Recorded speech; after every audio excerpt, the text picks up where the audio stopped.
Ya, baik. Selamat pagi kepada segenap pemirsa, pendengar sekalian, dan sahabat Mutiara Kebenaran.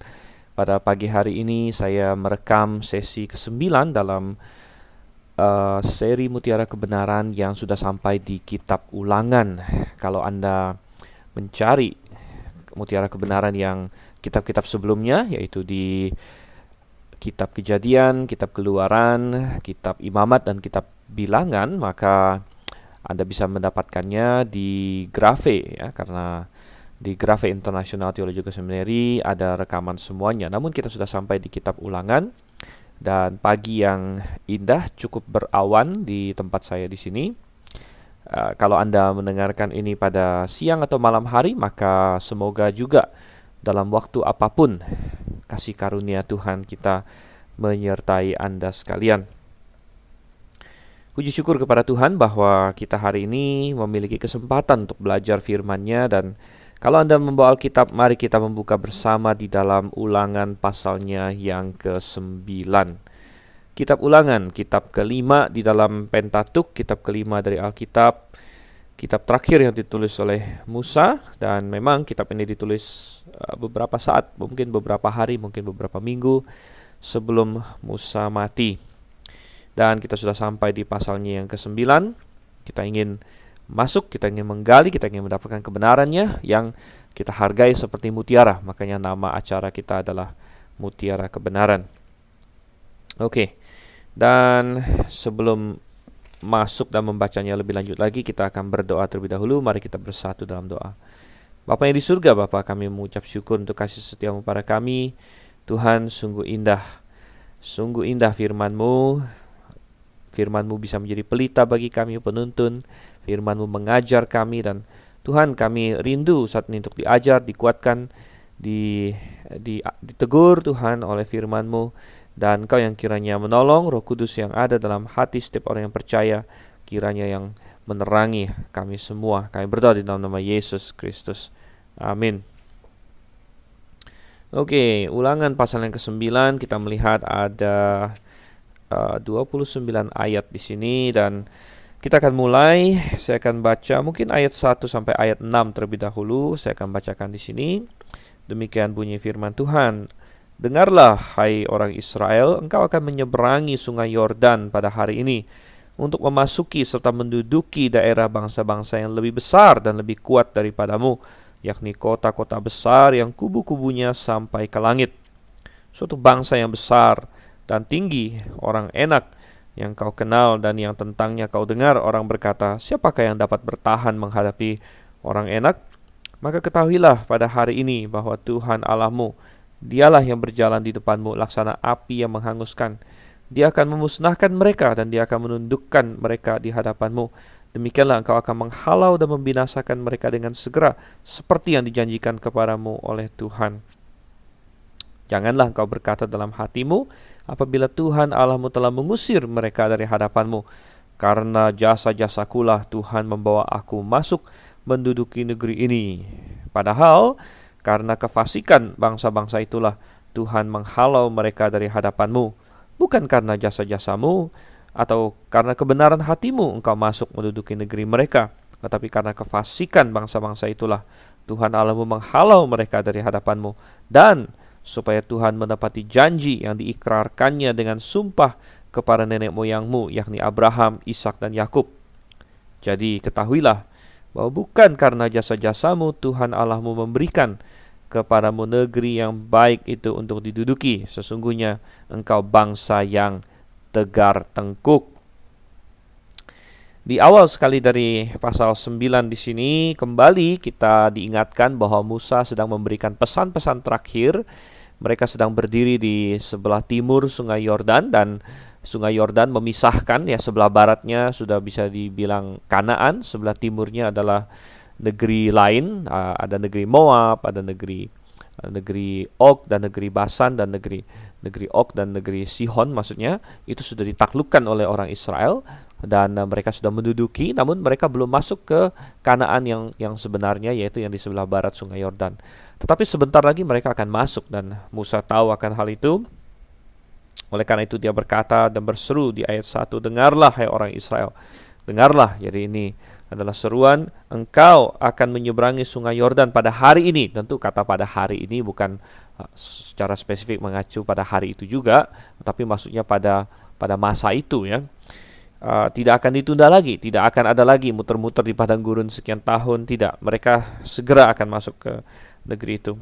Dan Musa mengingatkan bahwa kamu akan menyeberangi sungai Yordan pada hari ini untuk memasuki serta menduduki daerah serta bangsa-bangsa yang lebih besar dan lebih kuat daripadamu, yakni kota-kota besar yang kubu-kubunya sampai ke langit. Ada beberapa hal yang menarik di sini. Yang nomor satu adalah keyakinan dan iman Musa bahwa ini akan terjadi.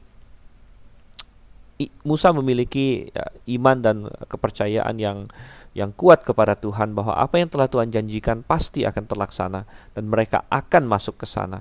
Walaupun itu adalah suatu tantangan yang luar biasa, itu adalah suatu proyek yang maha besar boleh dikatakan, di mana mereka adalah bangsa yang tadinya tidak punya tempat tinggal, bangsa yang luntang-lantung di padang gurun, dan tiba-tiba mereka mau masuk ke suatu negeri, mendudukinya, mengusir penduduk yang ada di sana. Itu tidak mudah, saudara kasih Tuhan. Semua strategis militer memberitahu bahwa bertahan itu jauh lebih gampang daripada menyerang. Ya, karena orang-orang yang bertahan mereka memiliki yang kita sebut home advantage ya. Jadi artinya memiliki keuntungan sebagai tuan rumah, sebagai orang-orang yang bertahan. Dan kalau ada bangsa lain masuk menyerang, ya, mereka tidak tahu lahan, mereka tidak tahu topografi daerah, ya mereka tidak biasa mungkin dengan iklimnya atau dengan 1001 hal yang ada di situ yang orang sana sudah sangat biasa. Oleh karena itu menyerang suatu negara atau suatu bangsa yang lain itu selalu beresiko. Ada banyak contoh dalam sejarah, misalnya dalam Perang Dunia Kedua, Hitler waktu itu dia sudah berhasil mencaplok Eropa Barat ya, dia sudah berhasil mengalahkan Prancis, dia berhasil mengalahkan segala macam yang Belanda, Belgia, semua itu. Dan ya hatinya menjadi berambisi dan akhirnya dia menyerang Rusia. Dia menyerang Rusia. Jadi kalau Anda belajar sejarah dan hampir-hampir dia menang. Cuman apa yang terjadi? Dia gagal memperhitungkan bahwa di Rusia akhirnya timbul musim dingin. Jadi serangan dia waktunya salah. Dan akhirnya tentara dia harus berperang di Rusia pada musim dingin. Dan pada musim dingin, wow, ternyata tank-tank dia banyak yang tidak bisa jalan karena salju dan karena masalah logistik dan lain sebagainya.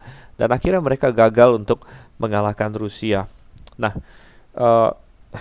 Israel, saudara kasih Tuhan, Israel adalah bangsa yang ya kalau dilihat dari jumlah kecil, tetapi Musa memiliki suatu iman yang sempurna, iman kamu pasti akan mendudukinya. Dan ini iman yang sama yang dimiliki oleh Yosua dan Kaleb. Ingat bahwa 38 tahun yang lalu mereka mengirim pengintai-pengintai. Pengintai-pengintai itu menjelajahi negeri itu, membawa pulang hasil yang begitu bagus. Bahkan ada anggur yang sampai harus dibopong oleh 2 orang, saudara kasih Tuhan. Begitu luar biasa sekali. Namun apa yang terjadi? Ya, 10 di antara pengintai itu berkata, wow, yang kami lihat di situ semuanya raksasa semuanya. Ini kota-kotanya luar biasa sulit. Kita pasti kalah, kita pasti dihancurkan. Dan saudara kasih Tuhan, menariknya Musa atau Tuhan di sini tidak berkata bahwa itu adalah laporan yang salah. Jadi para pengintai itu tidak memberikan laporan yang palsu. Karena di dalam Ulangan 9 yang kita baca di ayat 2 dan ayat 1 dan ayat 2, di sini Tuhan mengiyakan, Musa mengiyakan berita-berita itu. Dia berkata bahwa memang kota-kota di kanan itu kota-kota yang besar, kubu-kubunya sampai ke langit. Ada orang-orang yang tinggi-tinggi di sana, orang-orang yang perkasa, yang di ayat 2 dikatakan orang enak ya. Kalau bahasa Indonesia enak ini kan jadi lucu ya, orang enak, seperti kayak enak dimakan. Tapi dalam bahasa Ibraninya tentu artinya bukan enak begitu. Ini hanya sekedar nama saja, tapi rupanya kelompok yang disebut orang enak ini terkenal akan keganasan mereka, terkenal akan kehebatan, kekuatan mereka, sampai-sampai reputasi mereka rupanya menjalar keluar, sampai katanya tentangnya telah kau dengar orang berkata, siapa yang dapat bertahan melawan atau menghadapi orang enak ini. Jadi Tuhan dan Musa tidak berkata bahwa 10 pengintai ini katakanlah berbohong atau memberikan suatu kesaksian palsu. Tidak. 10 pengintai ini Tuhan hukum mati, bukan karena mereka mengatakan ada banyak raksasa dan sebagainya di sana, tetapi karena mereka tidak punya iman terhadap Tuhan. Karena mereka mencoba melemahkan hati umat. Memang mereka bisa saja berkata seperti Musa berkata di sini, "Hei, orang Kanan itu banyak yang jagoan-jagoan, kota-kotanya berkubu." Namun bedanya Musa dengan 10 pengintai itu, bedanya Yosua dan Kaleb dengan 10 pengintai itu adalah mereka tetap optimis dan tetap berkata, tapi dengan Tuhan kita akan masuk, kita akan maju, kita akan mengalahkan mereka. Dan saudara kasih Tuhan, ini adalah perbedaannya. Di dunia hari ini kita tidak kurang menghadapi tantangan, saudara kasih Tuhan. Saya yakin semua orang di dunia menghadapi tantangan. Kalau ada manusia nggak menghadapi tantangan, wah itu saya nggak ngerti lagi itu orang seperti apa. Tapi semua orang menghadapi tantangan. Ada tantangan ekonomi, ada tantangan kesehatan. Saya merekam ini, kita sedang pandemi COVID-19. Itu adalah tantangan, saudara kasih Tuhan. Ada tantangan kesehatan. Ada orang yang karena pandemi, kita PSBB, lockdown, dia ada yang kehilangan pekerjaan, ada yang pendapatannya menurun, ada yang tokonya harus tutup, ada yang kena PHK dan lain sebagainya. Ini semua tantangan, saudara kasih Tuhan. Dan kadang-kadang kita cenderung kita bisa lemah hatinya, sama seperti orang Israel lemah hatinya menghadapi orang enak, katanya. Wow, ini musuh yang begitu sulit, ini tantangan yang begitu besar. Namun Musa menguatkan mereka.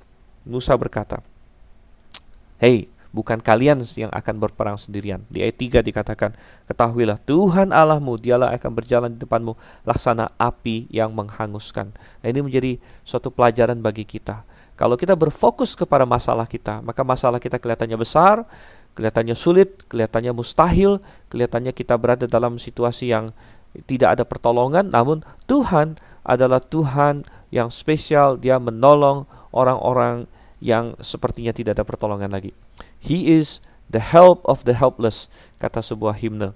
Tadi pagi dalam renungan pribadi saya barusan membaca Mazmur pasal 107. Dan itu ada hubungannya dengan poin ini juga. Di Mazmur 107, judulnya adalah nyanyian syukur dari orang-orang yang ditebus Tuhan. Dan kalau Anda baca Mazmur 107, kita melihat Tuhan kita adalah Tuhan yang spesialis menolong orang-orang yang sepertinya dari sudut pandang dunia tidak ada lagi pertolongan. Ya, ada orang yang tersesat, tidak tahu lagi mau kemana, Tuhan bisa tolong. Ada orang yang sudah mau mati, ya, sakit berat, katanya di ayat yang ke 18, 17, 18 dari Mazmur 107 di situ. Sakit, ya, makan sudah nggak bisa, muak, sudah sampai di gerbang maut. Namun kalau mereka berseru pada Tuhan, Tuhan akan menolong mereka. Jadi Tuhan kita adalah Tuhan yang spesial sekali menolong orang-orang yang sepertinya tidak ada pertolongan. Dan kepada Israel Tuhan berkata, "Aku akan datang, aku akan memunahkan mereka di hadapan Engkau, aku akan membinasakan mereka." Dan ayat yang keempat, kembali ke Ulangan pasal 9, ayat yang keempat sampai ayat yang keenam, Tuhan mewanti-wanti orang Israel untuk selalu rendah hati, selalu jangan berpikir bahwa wah, karena saya hebat, karena saya benar, karena saya ini makanya Tuhan tolong saya. Oh, buang jauh-jauh itu. Tuhan bilang bukan karena jasa-jasamu, bukan, tapi karena apa? Tuhan mau menghalau dan memusnahkan bangsa-bangsa Kanaan. Kalau kita baca di ayat 4, karena kefasikan bangsa-bangsa itu, dikatakan di situ kan, kefasikan bangsa-bangsa itu Tuhan menghalau mereka dari hadapanmu. Bukan karena jasa-jasamu, kata Tuhan, tapi karena kefasikan bangsa-bangsa itu. Dan ini mengkonfirmasi apa yang sudah kita bicarakan di beberapa sesi sebelumnya. Karena kita ada membahas ya di pasal-pasal sebelumnya di mana Tuhan bilang kalau orang Israel masuk ke tanah Kanaan, mereka harus memusnahkan bangsa-bangsa yang ada di sana. Bangsa Het, bangsa Amori, bangsa Yebus, bangsa Girgasi dan sebagainya. Semua harus dimusnahkan, baik laki-laki, perempuan, anak-anak, ya semua harus dimusnahkan. Dan kita sudah membahas ada orang yang menyerang Alkitab dan berkata Tuhan adalah Tuhan yang bengis dan sebagainya. Namun kita sudah menjawab dan berkata sebenarnya Tuhan punya hak untuk menghukum mereka. Karena semua manusia itu ciptaan Tuhan. Dan adalah orang-orang yang membenci Tuhan, orang-orang yang tidak mau mengakui Tuhan. Merekalah yang mau protes bahwa Tuhan tidak punya hak itu. Tuhan punya hak untuk menghukum manusia, saudara kasih Tuhan. Dan kalau Tuhan mau hukum pakai bencana alam, bisa. Dia pernah lakukan itu. Secara ajaib bisa. Dia pernah turunkan hujankan api dan belerang kepada Sodom dan Gomora, semua mati. Dia pernah datangkan air bah global, seluruh dunia mati. Dan kalau dia mau menghancurkan semua orang Kanaan karena kefasikan mereka dan mau menggunakan Israel, itu adalah hak Tuhan. Saya sudah singgung juga bahwa dalam penemuan arkeologi ditemukan bahwa bangsa-bangsa Kanaan ini memiliki penyimpangan yang sangat luar biasa dalam hal seksual, saudara kasih Tuhan. Dan seorang arkeolog terkenal namanya Albright, ya, dia banyak meneliti orang-orang atau suku-suku Kanaan, dan dia menemukan dalam penelitian dia menggali kota-kota Kanaan dan lain sebagainya, bahwa masyarakat Kanaan terobsesi dengan yang namanya seks, terobsesi dengan seks.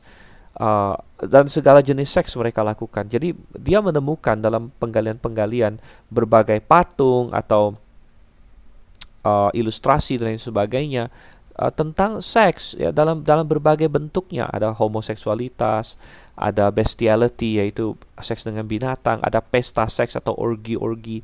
Dan ini dilakukan oleh orang-orang Kanaan, dan ini makanya Tuhan bilang, yang seperti sudah pernah kita baca di Kejadian pasal 15, Tuhan menunggu sampai kedurjanaan orang Amori itu sudah genap, baru Tuhan mengeluarkan Israel dari Mesir untuk menghukum orang-orang Kanaan di situ. Dan bukan hanya itu saja, dengan penyimpangan seks yang luar biasa, akhirnya banyak muncul bayi-bayi di luar nikah, dan bayi-bayi itu akan mereka bunuh, mereka jadikan korban kepada dewa Molok. Saudara yang kasih Tuhan, Tuhan punya hak untuk menghukum mereka, dan banyak orang tidak suka akan hal itu. Banyak orang mau mengkritik Alkitab karena mereka tidak suka Tuhan punya hak menghukum, karena mereka juga bisa dihukum. Saudara yang kasih Tuhan, mereka bisa dihukum. Dan saya mau berkata bahwa banyak sekali masyarakat modern hari ini tidak kalah jahatnya dengan apa yang ditemukan oleh arkeologi mengenai masyarakat Kanaan. Tidak kalah jahatnya.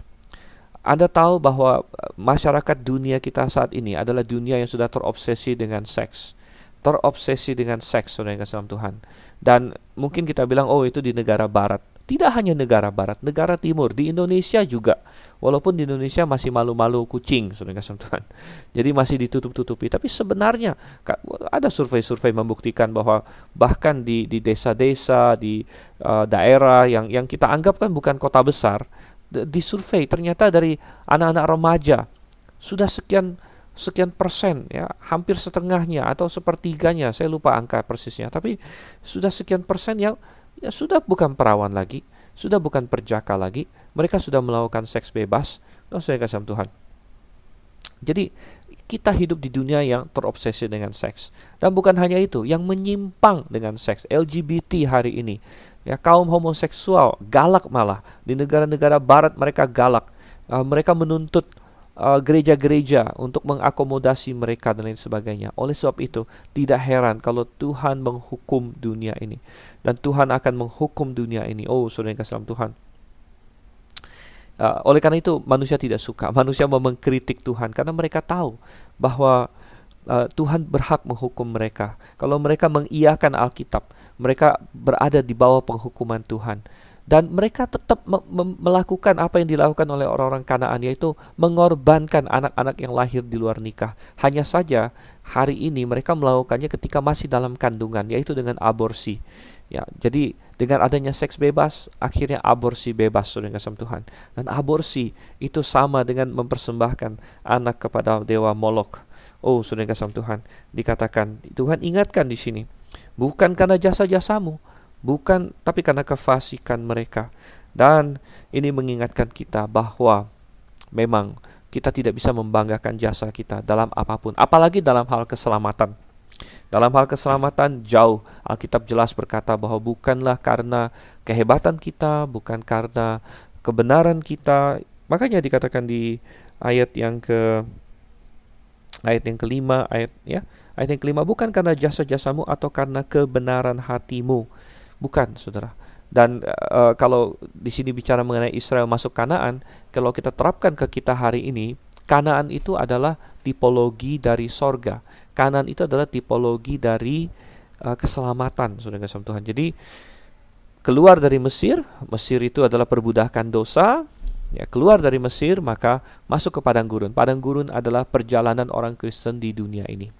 Karena sesudah kita diselamatkan dari dosa, dunia sudah membenci kita. Kita bukan dari dunia ini lagi, dunia menjadi padang gurun bagi kita. Namun di dalam perjalanan padang gurun, kita disertai oleh Tuhan. Ada tiang api, ada tiang awan, ada mana pemeliharaan Tuhan. Namun kita mau masuk Kanaan. Dan Kanaan ini mentipologikan dua hal. Ya, Kanaan bisa mentipologikan sorga. Ya, kadang-kadang dipakai mentipologikan sorga. Kanaan kadang-kadang dipakai juga untuk mentipologikan kehidupan Kristen yang berkemenangan. Nah, dalam poin yang satu ini, Kanaan mentipologikan sorga. Orang Israel masuk ke Kanaan bukan karena jasa-jasa mereka, bukan karena kebenaran mereka. Demikian juga dengan kita, tidak ada satu orang pun yang bisa masuk sorga dengan mengandalkan jasa-jasa, mengandalkan kebenarannya. Hari ini sedang populer, sedang naik daun oleh seorang pengkhotbah yang sangat terkenal, yang mengajarkan bahwa kita harus sempurna baru bisa masuk surga. Kita harus berusaha untuk sempurna, dan Tuhan akan nilai sudah seberapa sempurna kita. Dan sempurnanya juga bilang macam-macam, ada sempurna nilai 9, nilai 8. Wah, saya jadi bingung, namanya sempurna kok nilai 8, nilai 9 sempurna. Setahu saya kalau dulu matematika atau pelajaran, sempurna itu ya 10 begitu kan. Tapi ini aneh karena dia tahu nggak ada orang bisa sampai 10. Jadi sempurnanya itu sempurna nilai 7, nilai 8, nilai 9. Ini kacau balau, ini kekristenan yang kacau balau. Dan saya sangat sedih bahwa karena dia pengkhotbah besar, dia banyak pengikut, dia akan menyesatkan begitu banyak orang. Tetapi sangat jelas sekali kalau kita buka di dalam perjanjian baru, ya, kalau di Ulangan ini kan hanya tipologinya. Kita langsung baca ayat perjanjian barunya, misalnya Efesus pasal 2 ayat 8 dan 9 dikatakan, sebab karena kasih karunia kamu diselamatkan oleh iman, itu bukan hasil usahamu tapi pemberian Allah, itu bukan hasil pekerjaanmu. Jangan ada orang yang memegahkan diri, jangan ada orang yang memegahkan diri, seperti Tuhan mewanti-wanti orang Israel, bukan karena jasa-jasamu, bukan karena kamu hebat, bukan karena kebenaranmu. Juga Tuhan akan kita masuk surga bukan karena kamu mampu melakukan, mencapai kesempurnaan tertentu. Oh, saudara kasih Tuhan, itu akan membawa Anda masuk ke dalam neraka kalau Anda percaya hal seperti itu bahkan. Dan kenapa kalau begitu? Tuhan katakan di Ulangan pasal 9 ayat yang kelima, Tuhan membawa Israel masuk ke tanah Kanaan karena janjinya kepada nenek moyang mereka. Perjanjian kepada Abraham, Ishak dan Yakub. Dan karena mereka adalah keturunan Abraham, maka Tuhan membawa mereka masuk ke tanah Kanaan. Jadi benar-benar kasih karunia. Dan Tuhan bilang, sebenarnya kamu ini bangsa yang tegar tengkuk. Oh, saudara yang kasih Tuhan, puji syukur ya, kita tegar tengkuk nggak? Oh, kita ini tegar tengkuk. Kita semua tegar tengkuk. Dalam Yesaya dikatakan kita semua seperti domba yang sudah tersesat. Di dalam Roma, puji syukur, Tuhan berkata bahwa inilah kasih ya, Roma pasal 5, saya bacakan saja. Roma pasal 5 ayatnya yang ke-6. Karena waktu kita masih lemah, Kristus telah mati untuk kita, orang-orang durhaka. Kalau orang Israel disebut tegar tengkuk, kita disebut orang durhaka pada waktu yang ditentukan oleh Allah. Sebab tidak mudah seorang mau mati untuk orang yang benar, tetapi mungkin untuk orang yang baik. Ada orang yang berani mati, akan tetapi Allah menunjukkan kasih-Nya kepada kita oleh karena Kristus telah mati untuk kita ketika kita masih berdosa. Dan saudara kasih Tuhan, kita orang-orang yang durhaka, yang berdosa, namun Kristus sudah mengasihi kita. Kenapa Dia mengasihi kita? Kalau Dia mengasihi Israel, karena Israel adalah keturunan Abraham. Nah, kita kenapa? Kenapa Tuhan mengasihi kita? Juga karena kita adalah keturunan Abraham, saudara. Bukan keturunan fisik, ya. Kita bukan Israel. Jadi saya ingin meluruskan satu hal yang banyak sekali teolog bahkan bingung, yaitu kita bukan Israel, tapi kita keturunan Abraham. Nah, bingung nggak? Jangan bingung, saudara kasih Tuhan. Kita bukan Israel, tapi kita adalah keturunan Abraham. Kalau kita baca Alkitab, Israel adalah sebutan yang sangat spesial. Israel mengacu kepada keturunan Abraham yang fisik melalui jalur Ishak dan Yakub. Ingat bahwa nama Israel sendiri diambil dari Yakub sebenarnya. Yakub pernah bergumul dengan Tuhan, lalu namanya diubah menjadi Israel. Jadi Israel dalam Alkitab itu mengacu kepada keturunan fisik Abraham melalui Ishak, melalui Yakub. Jadi kita bukan Israel karena kita bangsa lain. Ya, kalau Anda mendengarkan ini di Indonesia, kemungkinan besar Anda orang Indonesia. Saya juga orang Indonesia. Jadi kita bukan keturunan Abraham secara fisik, namun kita adalah keturunan Abraham secara rohani karena kita beriman, saudara kasih Tuhan. Dan ini dijelaskan di dalam di dalam beberapa hal. Misalnya ada banyak ayatnya. Roma 4 ya, Roma mengatakan, Roma 4 ayatnya yang ke 16 misalnya. Karena itulah kebenaran berdasarkan iman, sekali lagi, kebenaran berdasarkan iman, supaya merupakan kasih karunia, sehingga janji itu berlaku bagi semua keturunan Abraham, bukan hanya bagi mereka yang hidup dari hukum Taurat, tapi juga bagi mereka yang hidup dari iman Abraham, sebab Abraham adalah bapa kita semua. Jadi Paulus di sini berargumen bahwa Abraham punya anak fisik, tapi Abraham juga punya anak rohani yang berdasarkan iman. Artinya yang imannya sama dengan Abraham. Jadi kita tadinya, kalau dalam ilustrasi di Roma pasal 11, kita tadinya ini seperti tumbuhan liar yang kemudian dicangkokkan ke dalam pokok zaitun Abraham. Pokok zaitun Abraham ini, dan kita sudah dicangkokkan di sana. Dan kita menjadi anak Abraham karena kita percaya kepada Yesus Kristus. Galatia pasal 3 ayat 29, Galatia 3 ayat 29 juga demikian. Dan jikalau kamu adalah milik Kristus, maka kamu juga adalah keturunan Abraham dan berhak menerima janji Allah. Jadi memang Alkitab sering berkata bahwa kalau kita beriman kepada Yesus Kristus, maka kita sudah masuk ke dalam keturunan Abraham, yaitu keturunan rohani dia. Walaupun tidak pernah dikatakan bahwa kita adalah Israel sebenarnya ya. Israel tetap mengacu ke Israel. Nah, kita adalah keturunan Abraham secara rohani, dan kita bisa menjadi keturunan Abraham karena kita beriman kepada Yesus Kristus. Itulah sebabnya kita bisa menikmati kasih Allah. Itulah sebabnya kita bisa masuk surga, bukan karena jasa-jasa kita, tetapi karena kita percaya kepada Yesus Kristus. Oke, nah lanjut lagi. Sekarang kita kembali ke Ulangan pasal 9. Kita akan lihat dari ayat 7 dan seterusnya, di mana Tuhan sekarang mengingatkan mereka akan kegagalan-kegagalan mereka. Memang ada banyak hal yang Tuhan ingatkan di pasal-pasal sebelumnya. Tuhan ingatkan tentang sejarah mereka, Tuhan ingatkan tentang hukum-hukum yang pernah Tuhan berikan, dan sekarang Tuhan ingin mengingatkan mereka tentang kesalahan mereka. Dan kadang-kadang kita perlu ingat kesalahan kita, bukan supaya kita dikalahkan lagi, bukan, tapi supaya kita belajar, supaya kita diingatkan dan menjadi peringatan. Dan apa itu? Coba kita baca dari ayat 7. Ingatlah, Musa bilang di sini ya, janganlah lupa bahwa engkau sudah membuat Tuhan Allahmu gusar di padang gurun. Sejak engkau keluar dari tanah Mesir sampai kamu tiba di tempat ini, kamu menentang Tuhan. Jadi berikutnya adalah sejarah di mana membuktikan orang Israel itu tegar tengkuk. Mereka sering sekali memberontak sama Tuhan. Tapi bukankah itu benar dengan kita semua juga, saudara sama Tuhan? Bukankah kita juga sering mengecewakan Tuhan? Padahal terang yang kita miliki lebih besar daripada terang Israel.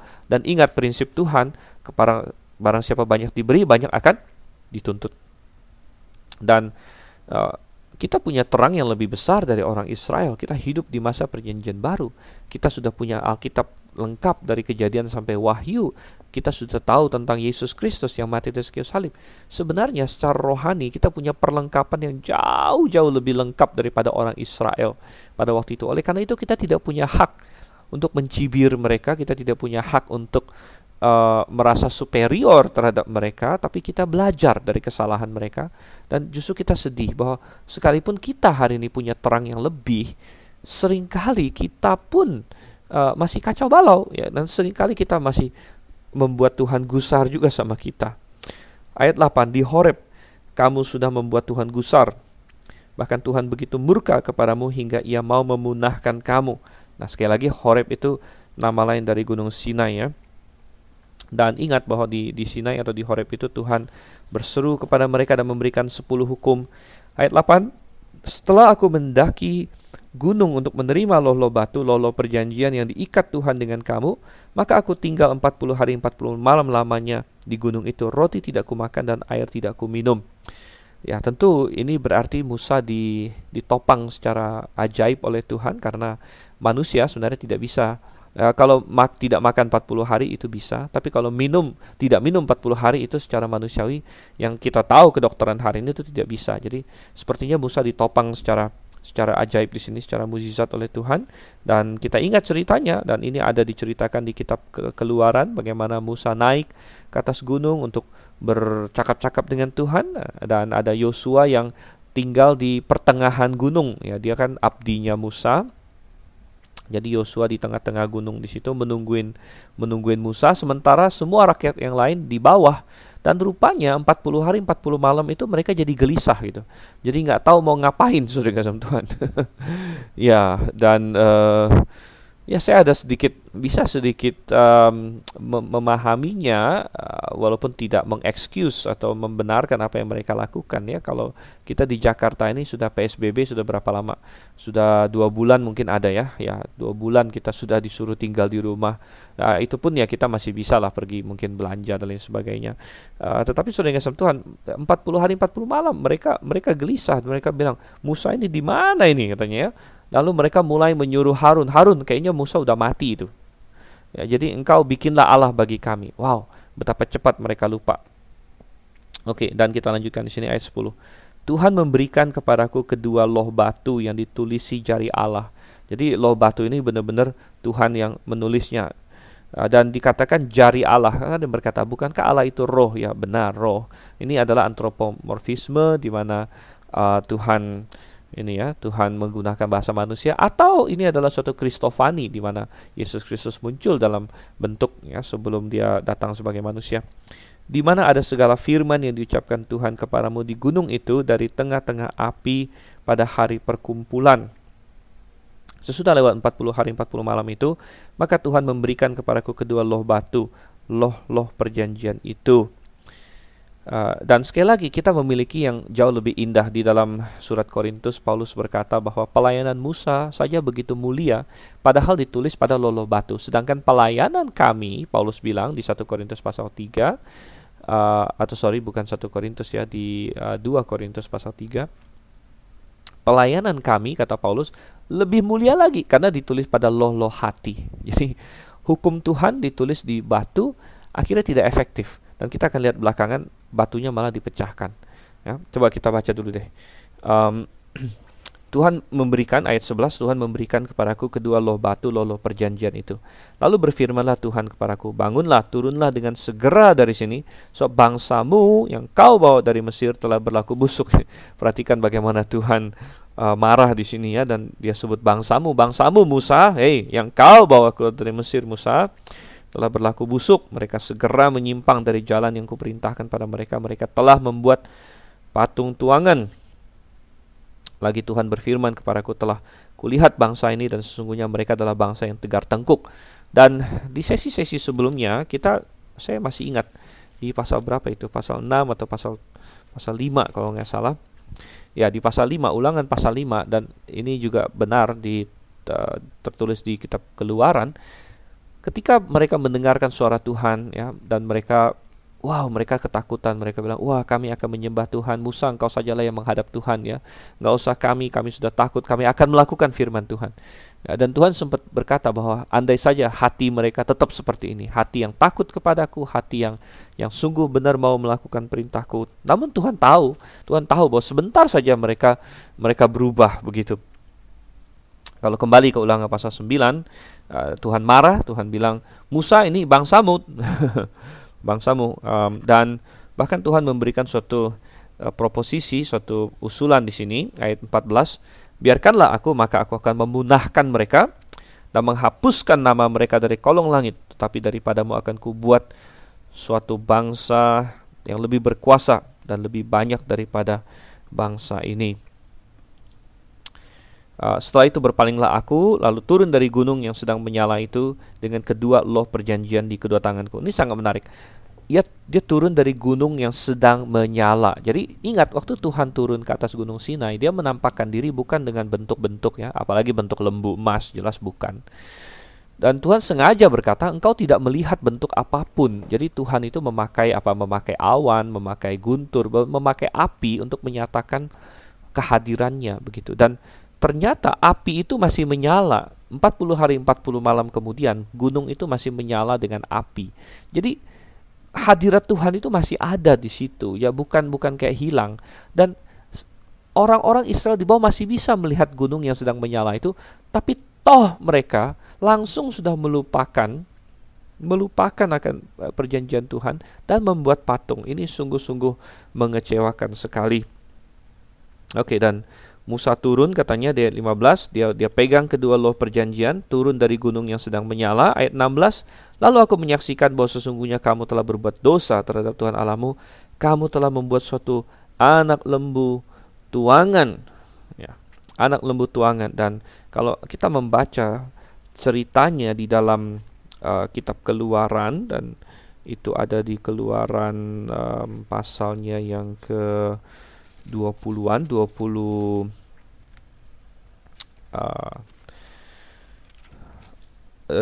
di pasal 25 Musa disuruh naik. Kemudian mengenai pemberontakan ada di pasal 32 di situ.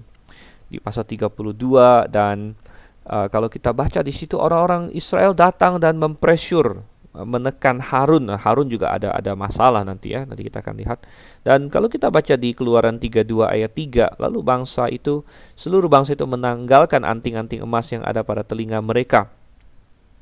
Dan itu juga di ayat 2. Tanggalkanlah anting-anting emas yang ada pada telinga istrimu, anakmu laki-laki dan perempuan, dan bawalah semuanya itu kepadaku.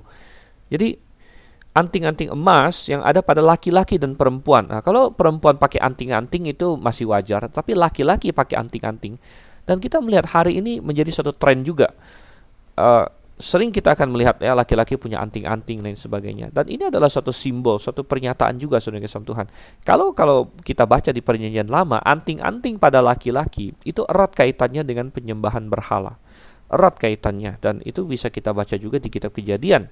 Waktu Yakub terjadi peristiwa Sikem di mana anak-anaknya membantai seluruh kota Sikem. Kalau kita baca di Kejadian 35, lalu Yakub ya bagaikan tersentak secara rohani di situ, dan dia mulai berpikir, wah, keluarga saya ini kacau juga, dan dia mulai berpikir keluarga saya harus dikuduskan.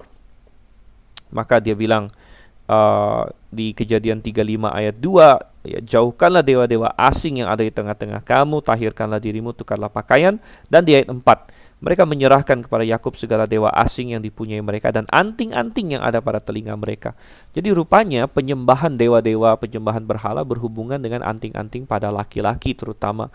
Oleh karena itu orang Kristen yang lahir baru, janganlah kita ikut-ikut dunia ini. Ya, kalau Anda orang Kristen yang laki-laki terutama ya, jangan ikut pakai anting-anting di telinga. Dan ya, itu adalah erat kaitannya dengan penyembahan berhala. Kalau hari ini erat kaitannya dengan LGBT lain sebagainya.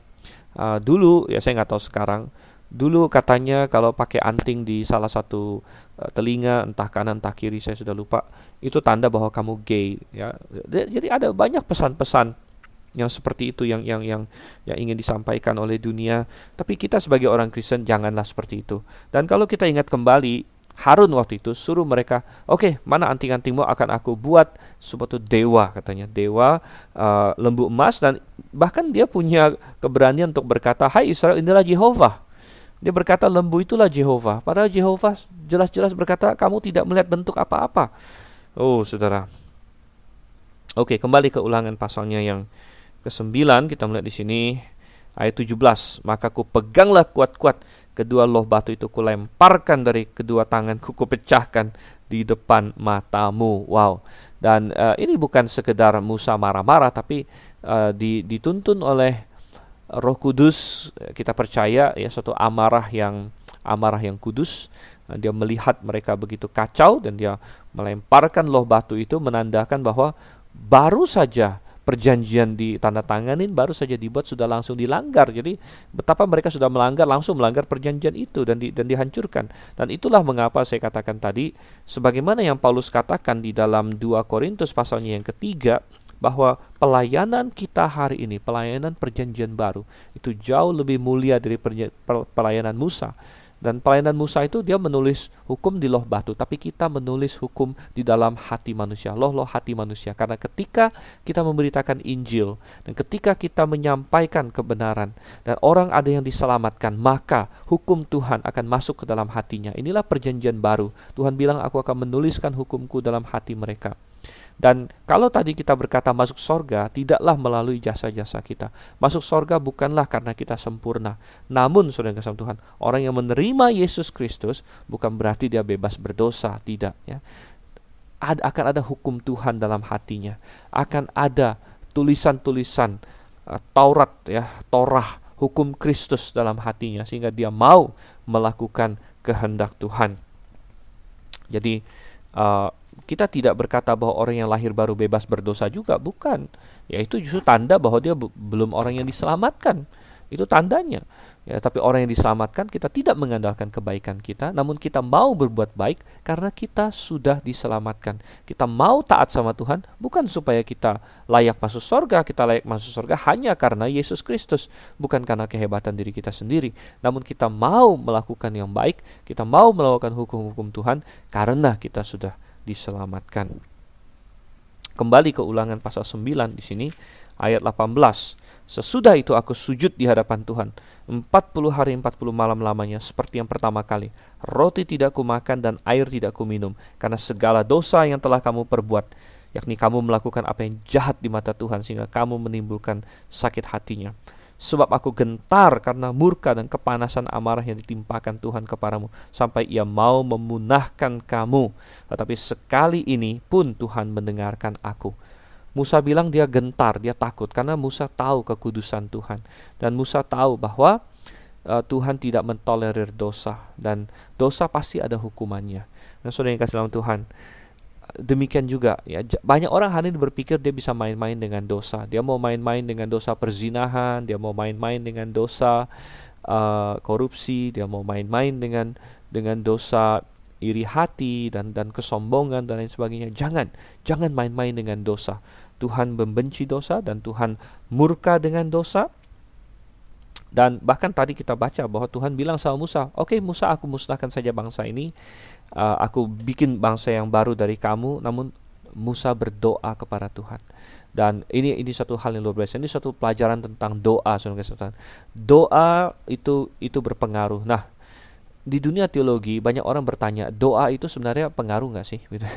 Bukankah Tuhan sudah maha tahu? Bukankah Tuhan sudah punya rencananya? Mampukah kita mengubah rencana Tuhan karena kita berdoa? Begitu?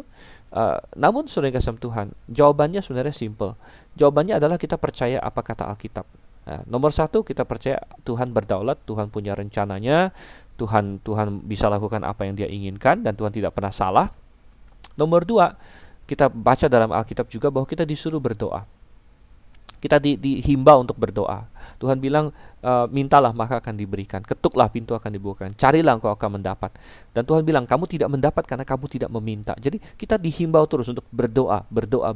Dan kita ada baca di dalam Alkitab doa-doa yang seolah-olah mengubah rencana Allah. Kita ingat tentang Hizkia misalnya. Dia sakit. Kemudian Nabi Yesaya datang dan berkata, "Hizkia, kamu sebentar lagi akan mati. Tolong atur rumah tanggamu, ya, bikin segala macam wasiat." Hizkia memalingkan mukanya, dia berdoa dari dalam hatinya, "Tuhan," katanya, "Tuhan, ya, ingatlah akan aku," dan sebagainya. Dan Yesaya belum keluar dari istana, Tuhan langsung bilang sama Yesaya, "Yesaya, balik lagi dan katakan kepada Hizkia bahwa dia akan dikasih 15 tahun lagi. Tuhan akan sembuhkan dia." Wow, sepertinya berubah ya. Sepertinya Tuhan berubah. Tapi benarkah Tuhan berubah, saudara kasih Tuhan? Jadi ada kubu-kubu yang berkata, enggak lah, Tuhan enggak berubah gitu ya. Mana mungkin kita mengubah Tuhan. Lalu ada juga kubu yang berkata Tuhan berubah. Sebenarnya bagaimana, saudara kasih Tuhan? Sebenarnya yang Alkitabiah adalah Tuhan berubah dan tidak berubah. Oke, saya jelaskan. Maksudnya begini. Tuhan itu maha tahu. Ya, Tuhan itu maha tahu. Dan Tuhan, ya, Tuhan yang maha tahu, dia berdaulat memang. Dia berdaulat dan dia berhak melakukan apa saja di dunia ini. Tetapi Tuhan, karena dia maha tahu, Tuhan sudah istilahnya apa ya? Tuhan sudah merancang tindakan-tindakannya dan keputusan-keputusannya, mengantisipasi doa-doa kita yang Dia tahu kita akan doakan. Masuk akal nggak? Jadi begini, Tuhan tahu misalnya pada hari ini, ya, tahun 2020 bulan Mei, saya Dr. Stephen akan berdoa ini. Tuhan tahu, ya. Dan Tuhan sudah dari kekekalan merencanakan dan merancang keputusan-keputusan Dia dalam kaitan dengan doa saya itu. Jadi doa saya ada pengaruh nggak? Ada, saudara-saudara, ada pengaruhnya. Tapi juga Tuhan bukan orang yang kayak berubah-ubah pikiran, bukan. Karena Tuhan sudah tahu saya akan berdoa, dan Tuhan sudah merancang ya segala sesuatu untuk meresponi doa itu juga. Jadi doa saya ada pengaruhnya, dan Tuhan juga bukan pelin-pelan atau istilahnya Tuhan juga bukan kayak rencananya itu gonta-ganti sana sini tergantung kita berdoa atau tidak. Itu sudah diperhitungkan oleh Tuhan sejak dari kekekalan. Doa kita sudah diperhitungkan oleh Tuhan. Oleh karena itu, mari kita berdoa. Dari sudut pandang manusia, doa benar-benar punya khasiat. Doa punya kuasa yang besar. Ya. Doa dalam sudut pandang manusia bisa menggerakkan Tuhan. Dalam tanda kutip mengubah Tuhan. Padahal sebenarnya bukan mengubah Tuhan sih, gitu ya. Tuhan tidak berubah.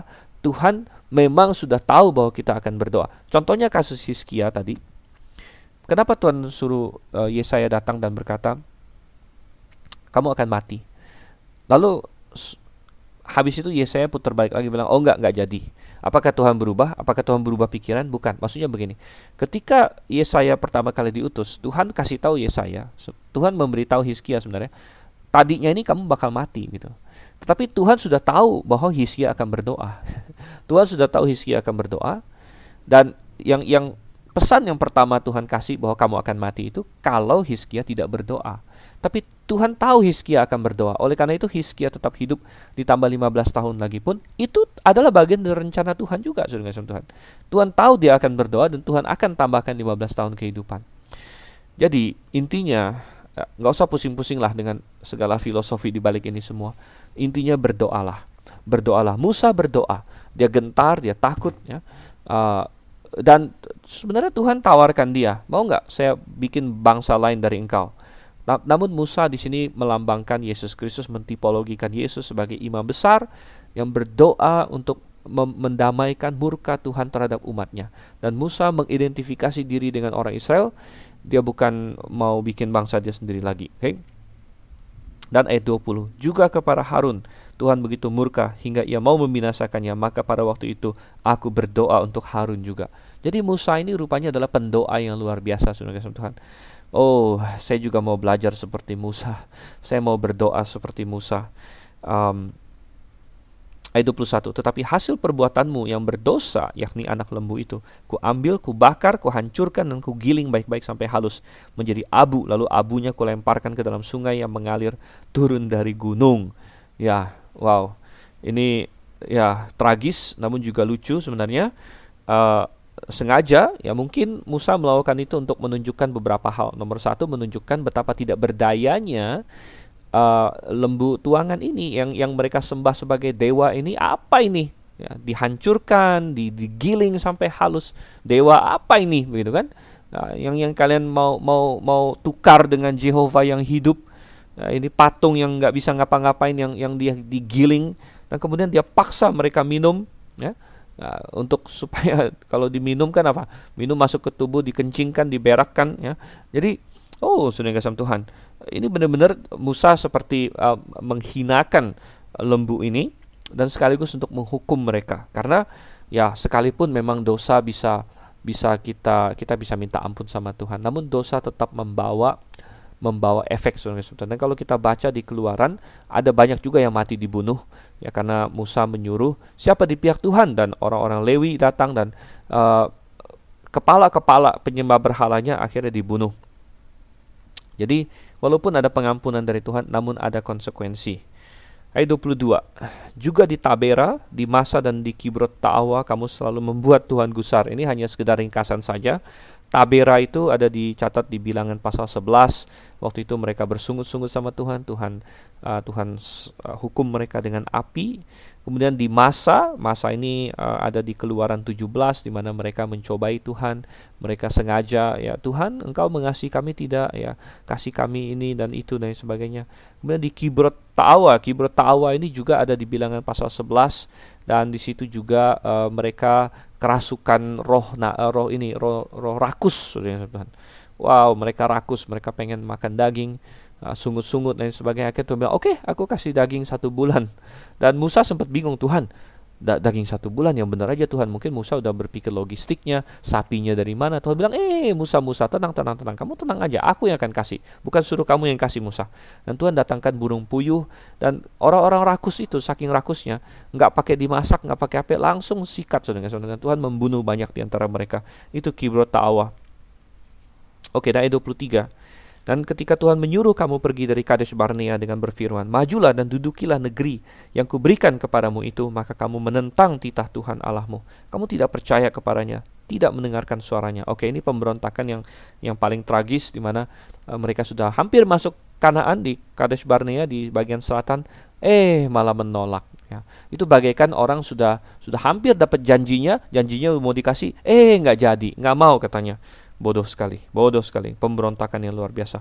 Ayat 24. Bahkan kamu menentang Tuhan sejak aku mengenal kamu. Musa bilang, aku nggak pernah dengar kalian tuh taat gitu ya. Maka aku sujud di hadapan Tuhan 40 hari 40 malam lamanya aku sujud. Ya, ini sesudah pemberontakan di Kadesh Barnea. Karena Tuhan telah berfirman akan memunahkan kamu. Dan aku berdoa kepada Tuhan, kataku, ya Tuhan Allah, janganlah musnahkan umat milikmu sendiri, yang kau tebus dengan kebesaranmu, dan yang kau bawa keluar dari Mesir dengan tangan yang kuat. Lihat cara Musa berdoa, saudara sama Tuhan. Kalau kita bandingkan di ayat 12 waktu Tuhan marah, Tuhan bilang sama Musa, lihat bangsamu ini maksudnya siapa? Bangsanya Musa kan, yang kau bawa keluar dari Mesir. Tuhan bilang, Musa, ini bangsamu yang kau bawa keluar dari Mesir.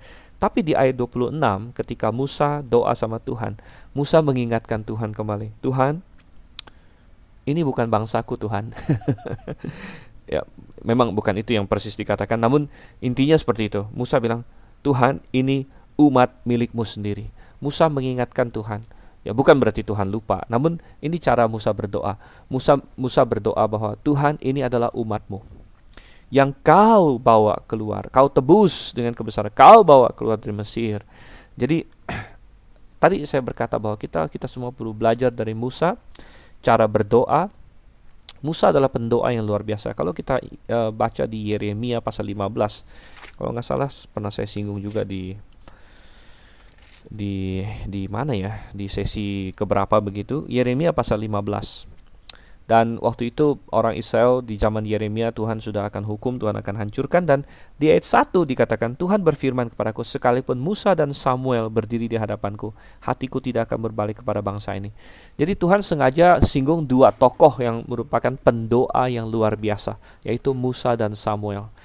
Oke, Samuel kita belum bahas, itu ada di kitab Samuel ya. Tapi satu perkataan yang menarik dari Samuel, waktu orang Israel memilih raja dan akhirnya mereka pilih Saul, dan Samuel ya marah-marahin mereka. Akhirnya mereka agak menyesal juga, dan mereka bilang sama Samuel, tolong jangan berhenti berdoa untuk kami. Dan apa kata Samuel? Samuel bilang, tidak mungkin aku berdosa dengan berhenti berdoa bagi kalian. Jadi Samuel adalah seorang pendoa yang luar biasa, dan Musa juga adalah pendoa yang luar biasa. Dia menjadi seorang pendoa syafaat, dia berdoa untuk umatnya, dan berkali-kali dia meredakan amarah Tuhan.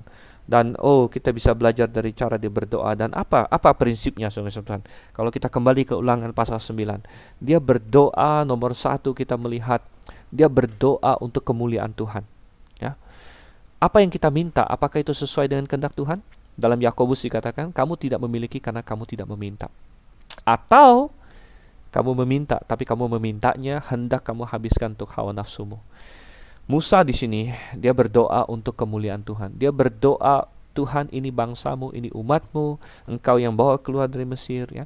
Dan doa Musa didasarkan kepada sesuatu yang solid, yaitu firman Tuhan. Didasarkan kepada tindakan-tindakan Tuhan yang jelas. Dan kalau kita mau berdoa, kita juga mari kita landaskan kepada firman Tuhan. Kita landaskan kepada kasih Tuhan yang jelas nyata bagi kita. Kita landaskan kepada kebaikan Tuhan, dan kita lakukan untuk kemuliaan Tuhan. Untuk kemuliaan Tuhan ya. Ayat 27, ingatlah kepada hamba-hambamu, kepada Abraham, Ishak dan Yakub. Jadi ini mengacu kembali kepada firman Tuhan. kembali kepada perjanjian Tuhan sendiri ya. Janganlah perhatikan ketegaran bangsa ini ataupun kefasikannya dan dosanya. Supaya negeri dari mana Engkau membawa kami keluar, jangan berkata, sebab Tuhan tidak dapat membawa mereka masuk ke negeri yang dijanjikannya kepada mereka. Dan sebab bencinya kepada mereka, maka Ia membawa mereka keluar untuk membunuh mereka di padang gurun. Sekali lagi, motivasi Musa adalah kebesaran nama Tuhan. Motivasi Musa adalah supaya Tuhan tidak dinistakan ya. Tuhan dimuliakan. Ayat 29, bukankah mereka itu umat milikmu sendiri yang kau bawa keluar dengan kekuatanmu yang besar dan dengan lenganmu yang teracung ya. Wow, ini adalah doa Musa, dan Musa telah berkali-kali berdoa, dan doanya didengarkan oleh Tuhan. Dan hari ini mari kita juga berdoa, saudara yang kasih Tuhan. Mari kita berdoa, terutama kalau kita adalah anak Tuhan yang sudah diselamatkan. Kalau Anda belum anak Tuhan yang diselamatkan, tidak ada jaminan Tuhan mendengar doamu selain doa pertobatan. Tetapi kalau kita orang yang sudah diselamatkan, kita bisa berdoa. Mari kita berdoa. Mari kita mencari kehendak Tuhan dalam hidup ini. Mari kita mencari kemuliaan Tuhan. Oke, kita tutup dalam doa. Bapa di sorga, kami belajar betapa Engkau Allah yang besar, Allah yang agung. Namun kami tidak tahu mengapa Engkau mengasihi kami. Israel Engkau kasihi, dan kami, orang-orang yang ada di dalam Yesus Kristus, Engkau kasihi juga. Bukan karena kehebatan kami, bukan karena kami lebih taat, lebih hebat, lebih apa dari orang lain. Namun Tuhan, oleh kasih karunia-Mu, Tuhan, semata-mata. Ajar kami Tuhan, dan biarlah kami belajar dari kesalahan Israel, agar kami tidak mengulangi kesalahan yang sama. Engkau yang pimpin, Engkau yang tolong kiranya Tuhan. Oh, berkati kami. Ajar kami berdoa, dan kami berdoa dalam nama Yesus Kristus. Amin. Oke, dan selanjutnya kita akan masuk ke sesi 10, sesi 11, dan selanjutnya pada hari besok atau kapanpun nanti Anda ikut. Jadi sampai bertemu dan Maranatha.